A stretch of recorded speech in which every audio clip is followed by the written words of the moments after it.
Welcome to Nandini மண் சட்டி சமையல். இன்றைக்கி நம்ம பார்க்க போகிறது ஒரு சூப்பரான சுவையில் ரசம் எப்படி செய்கிறது அப்படிங்கிறது தான். இந்த மெத்தடில் செஞ்சு பாருங்கள், ரொம்ப டேஸ்ட்டாக இருக்கும். வாங்க இப்போ ஸ்டெப் பை ஸ்டெப்பாக பார்க்கலாம். நான் 2 ஸ்பூன் சீரகம், 2 ஸ்பூன் மிளகு, 2 ஸ்பூன் வரமல்லி எடுத்திருக்கேன்.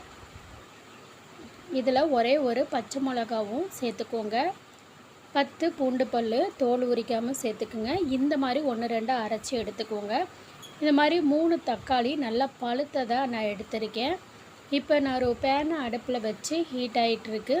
இது நல்லா ஹீட் ஆனதுக்கப்புறம் இதில் 1 டேபிள் ஸ்பூன் அளவு எண்ணெய் சேர்த்துக்கோங்க. எண்ணெய் நல்லா சூடாகட்டும். எண்ணெய் நல்லா சூடானதுக்கப்புறம் இதில் 1/2 ஸ்பூனு கடுகு போடுங்க, பொரியட்டும். ஒரு காஞ்ச மிளகாய், கருவேப்பிலை ஒரு கொத்து. இது நல்லா பொரிஞ்சதுக்கப்புறமா இதில் ஒரு 1/2 ஸ்பூன் அளவு பெருங்காயத்தூள் சேர்த்துக்கோங்க. சேர்த்து நல்லா பொரியும் போது நம்ம அரைச்சி வச்சுருந்த அந்த ஜீரகம், மிளகு, பச்சை மிளகா, பூண்டு இதெல்லாம் இருக்குது இல்லைங்களா, அந்த கலவி சேர்த்துக்குங்க. அடுத்து இந்த மாதிரி பொடியாக கட் பண்ணி வச்சுருக்கக்கூடிய தக்காளியும் சேர்த்துக்கோங்க. சேர்த்து நல்லா இந்த மாதிரி வதக்கி விட்டுருங்க. அது நல்லா எண்ணெயில் இந்த மாதிரி வதங்கணும். வதங்கும்போது ஒரு 1/2 ஸ்பூன் அளவு மஞ்சத்தூள் சேர்த்துக்கோங்க.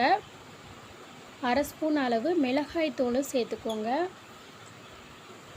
சேர்த்து நல்லா இந்த மாதிரி கிளறி விட்டுருங்க. இப்படி அந்த எண்ணெயிலேயே இது வதங்கணும். ஒரு 5 நிமிஷம் இந்த மாதிரி எண்ணெயில் நல்லா வதங்க விட்டுருங்க. அதுக்கப்புறம் இந்த மாதிரி எண்ணெய் நல்லா பிரிஞ்சு வரும்போது இந்த மாதிரி தண்ணி ஒரு 1/2 டம்ளர் அளவு ஊற்றிக்கோங்க. ஊற்றி நல்லா இப்படி பரட்டி விட்டுருங்க.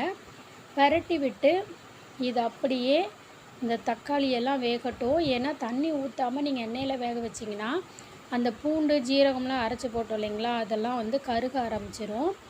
டேஸ்ட்டே டிஃப்ரெண்ட் ஆயிரும். இப்போ இந்த மாதிரி எண்ணெய் பிரிஞ்சு வரும்போது ஒரு எலுமிச்சம்பழம் அளவு புளி கரைச்சது அதை ஊற்றி தேவையான அளவு தண்ணி ஊற்றிக்கிங்க. ரசம் உங்களுக்கு எந்த அளவு வேணுமோ அந்தளவுக்கு தண்ணி ஊற்றிக்கிங்க. பொடிசாக கட் பண்ண கொத்தமல்லி தலையும் கருவேப்பிலை தலையும் சேர்த்துக்கோங்க. தேவையான அளவு உப்பு சேர்த்துக்குங்க. சேர்த்து நல்லா கலந்து விட்டுருங்க. விட்டுட்டு நுர கட்டுற அளவுக்கு இந்த மாதிரி நுர கட்டினோடனே அடுப்பை ஆஃப் பண்ணிவிடுங்க. இப்போது சூப்பரான சுவையில் ஒரு ரசம் தயாராகிடுச்சு.